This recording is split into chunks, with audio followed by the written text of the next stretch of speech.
Hello friend, good morning, જય Shri Krishna. Priya YouTube ચેનલમાં તમારું સ્વાગત છે. અને આજે છે કાળી ચૌદસ, અને એટલે છે ને આજે રાતે છે ને વડા બનાવવાના હોય, એટલે એના માટે છે ને મેં પહેલેથી જ છે ને અત્યારે બપોરે 2 દાળ પલાળી દીધી છે. જો આમાં છે ને મગની દાળ છે, અને એમાં છે ને થોડીક મેં અડદની દાળ એડ કરી દીધી છે, અને આમાં છે ને ચણાની દાળ છે. આ ચણાની દાળ છે ને એ મારા સાસુએ છે ને ઘંટડામાં હાથે કરેલી છે, ચણામાંથી છૂટી પાડી છે, એને લીધે છે ને થોડાક ફોતરા એમાં રહી ગયા છે. અને આ છે ને મગની દાળ છે, અને અમારે છે ને સાદા વડા ન ખાય કોઈ, એટલે અમે દર વર્ષે છે ને આવી દાળને વાટીને જ વડા બનાવીએ છીએ. જો રાતની રસોઈ માટે મેં દાળ તો પલાળી દીધી, પણ અત્યારે છે ને બપોરે છે ને બટેટાનું શાક અને ખીચડીની રોટલી કરવી છે, કારણ કે બહાર શાક લેવા જવાનો ટાઈમ મળ્યો નથી ને શાકવાળા કોઈ નથી આવ્યા. અને જીયાસભાઈ સૂઈ ગયા હતા, હવે એ પણ રમવા ઉઠી ગયો છે. તો અત્યારે છે ને અમારે સાયકલ રિપેરિંગનું કામ હાલે છે. શું કરવાનું છે રાજવીર સાયકલમાં? ઠેક રાજવીરને છે ને હવે લાંબો થઈ ગયો એટલે સીટ નીચી પડે છે, તો સીટ નીચી પડે છે એટલે ઊંચી કરવી છે ને એમ, એટલે છે ને એને ઊંચી કરવી છે સીટ. અને અમારે છે ને લઈ લે તો, અને એ સીટ નીચી કરવાથી છે ને એક નહીં પણ 3 કારીગર ભેગા થઈ ગયા છે. આ 1 નંબર, બીજો નંબર ને આ ત્રીજો નંબર, 3 કારીગર અમારે ભેગા થઈ ગયા છે ખાલી સાયકલની સીટ ઊંચી કરવા માટે. અને કયું પાનું લઈ આવ્યા છો? ઠેક આ છે ને કેવું કહેવાય, આ વાંદરી પાનું. ઠેક જે આવું વાંદરી પાનું લઈ આવ્યા છે. ઠેક સારું, હાલો રસોઈ કરવા માંડીએ આપણે. તો અત્યારે રસોઈમાં બનાવ્યું છે બટેટાનું શાક, રોટલી, ખીચડી, અને રાજીવભાઈને ઘી ગોળ છે, ડુંગળી છે, છાશ છે, અને ઓલાભાઈને શું બનાવ્યું છે? શીરો, ચૂરમું બનાવ્યું છે. અને જો એ તો એ ના જમે એ ના કોઈને જમવા દે જીયાસભાઈ અમારા. જો ધ્યાન રાખજો હો. જો અત્યારે સાંજનો ટાઈમ થઈ ગયો છે, અને મારે રાત્રિ રસોઈમાં છે ને વડા બનાવવા છે. એના માટે છે ને મેં દાળ છે ને બપોરે જ પલાળી દીધી હતી, ચણાની અને મગની, થોડીક આમ અડદની પણ નાખી હતી. એટલે અત્યારે છે ને બધી દાળ છે ને 2 દાળ મિક્સરમાં પીસી લઈશ.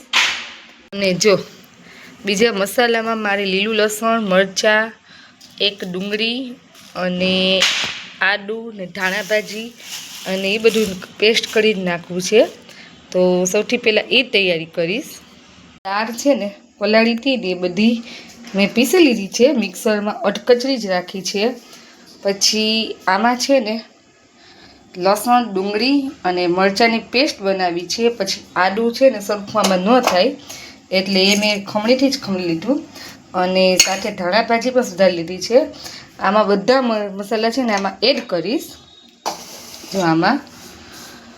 અને પછી આપણે સૂકા મસાલા નાખશું જો જરૂર પડે એમ, મીઠું ને ચટણી ને બધું. તો આવી રીતે અમે દાળ વડા બનાવીએ છીએ. એટલે નાખી દીધા જેવી રીતે આદું, લસણ, ડુંગળી, અને પછી મેં નાખી દીધી ધાણા ભાજી,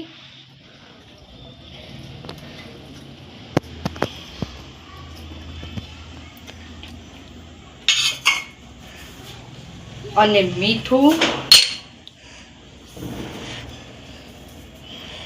સ્વાદ મુજબ.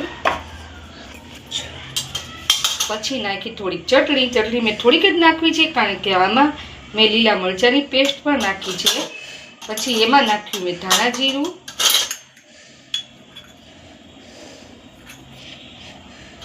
અને આ મસાલો પછી મેં હલાવી નાખ્યો.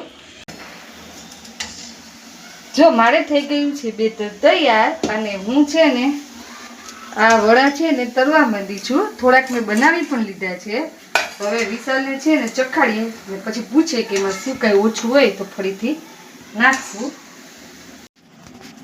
જો વિશાલને છે ને ગરમ ગરમ વડા ખાવા બેસાડી દીધા છે. કેવા થયા જવાબ તો આપો હવે, સારા થયા છે કે નથી સારા થયા? બહુ મસ્તી ના થયા, ચટણી વગર હાલે એવા થયા. લુખા ખાઈ ગયા. પછી વધારે પડતું થઈ ગયું હોય તો હવે શું ચટણી વગર હાલે એવી એમ. તમે તમારું ઉપાધિ કરો ને બીજી વાર બનાવી દઈશ. આવતા વખતે મળશે હવે. હા હવે એવું ખોટું રહેવા દેજો, કેમ કે આપણે ચોમાસામાં ઘણી વાર બનાવીએ છીએ.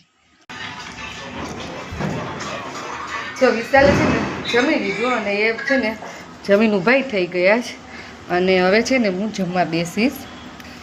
એને તો સારા લાગ્યા વડા અને મને સારા લાગ્યા ચાય ખાતો. તો ચાલો જમવા. તો જે રાજીને વડા બનાવ્યા હતા ને તો રાજીને વડા ન ખાતા. હવે મને કહીશ કે પોપકોર્ન કરી દે, એટલે જો અત્યારે મેં પોપકોર્ન કર્યા. જો એટલા દાણામાં જોઈ છે કેટલા પોપકોર્ન થાય છે. જો એટલા દાણામાં છે ને એટલા પોપકોર્ન થયા.